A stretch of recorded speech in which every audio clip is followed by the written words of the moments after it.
खरं तर आपण सकाळपासून मोर्चा सुरू केला, अपेक्षित होत्याच प्रतिक्रिया येणं, परंतु बावनकुळे साहेबांची जी प्रतिक्रिया आली आहे त्याबद्दल काय सांगाल तुम्ही नक्की? कारण शेतकऱ्यांसाठी तुम्ही आवाज उठवला आहे आणि ते म्हणतात की या मोर्चातून काही साध्य होईल असं वाटतं. मी आदरणीय प्रदेशाध्यक्ष बावनकुळेजी यांचं मनापासून आभार मानतो की त्यांनी भारतीय जनता पक्षाचा शेतकरी विरोधी चेहरा हा जनतेसमोर आणलेला आहे. अपेक्षा ही होती की त्यांनी या माध्यमातून केंद्र सरकारकडे आम्ही आग्रहानं या मागण्या पोहोचवतो की ही बळीराजाची मागणी आहे, ही कोणती राजकीय मागणी नाही आहे. कांद्याची निर्यात बंदी तुम्ही जी लादलीत, या कांद्याच्या निर्यात बंदीने सर्वसामान्य शेतकऱ्याचं जवळपास 60 लाख क्विंटल कांदा मार्केटमध्ये आला आणि याचं 1200 कोटी रुपयाचं नुकसान झालंय. ही नुकसान भरपाई देण्याविषयी बोला ना, कांद्याची निर्यात बंदी उठवण्याविषयी बोला ना, दुधाला रास्त भाव देण्याविषयी बोला ना. असं न करता धादांतपणे जर भारतीय जनता पक्षाचे प्रदेशाध्यक्ष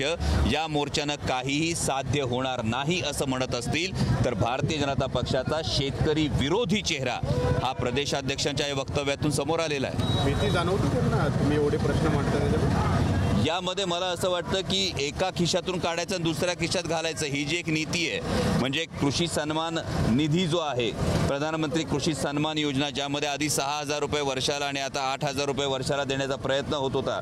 म्हणजे जर बघितलं तर सर्वसामान्य काबाड कष्ट करणाऱ्या शेतकऱ्याची किंमत दिवसाला 17 रुपये अशी मानायची का?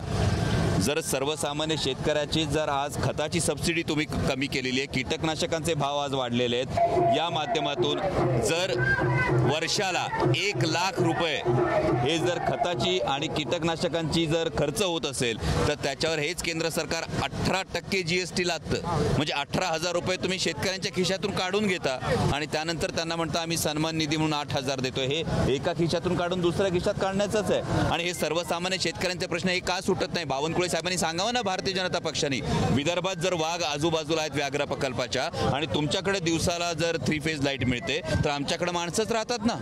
आमच्याकडे बिबट्यांचे हल्ले होतात, आम्ही मागण्या करतोय ना आम्हाला दिवसात 3 फेज लाईट द्या, का आमच्याकडे माणसं नाही आहेत? म्हणजे गेल्या 8-10 महिन्यामध्ये 8 मृत्यू झालेत, 22 हल्ले झालेले आहेत, 2 वर्षात 18,000 जनावरं दगावलेली आहेत आणि बावनकुळे साहेबांना या मोर्चातून काही निष्पन्न होणार नाही असं म्हणत असतील तर हे दुर्दैव आहे. जनतेसमोर भारतीय जनता पक्षाचा शेतकरी विरोधी चेहरा आलाय, दुसरं काही नाही.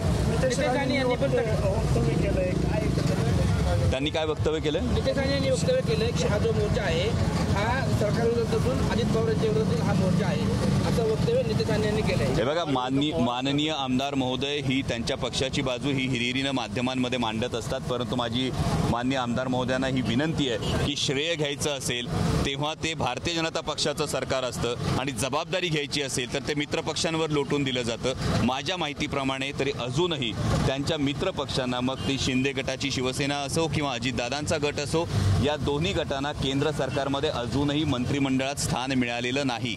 त्यामुळे कांद्याची निर्यात बंदी हे पाप हे भारतीय जनता पक्षाच्या केंद्रातल्या सरकारचं आहे, याची माननीय मंत्री महोदयांनी सुरुवातीला दखल घ्यावी.